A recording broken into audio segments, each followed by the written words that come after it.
Hey everybody, this is a real quick video. In case you have a Panasonic SC-MAX670 stereo system, jukebox, and you need to do a hard reset to the factory default settings on it.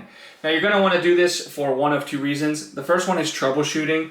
If this stereo is not responding to button pushes, or it seems to be not lagging or not working right, a hard reset can fix a lot of these issues. The other reason is if you're just trying to get this back to the way it was when it came out of the box with the memory cleared and everything like that, back to its factory defaults, this will do it for you.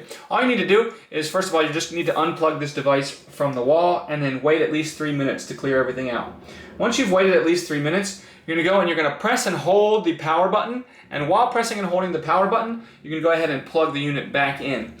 Just keep holding the power button, keep holding the power button, keeping an eye on the display. And once the display shows up with a bunch of dashes all across the display, you can go ahead and release the power button. The reset is complete, and you can set it up like a new stereo.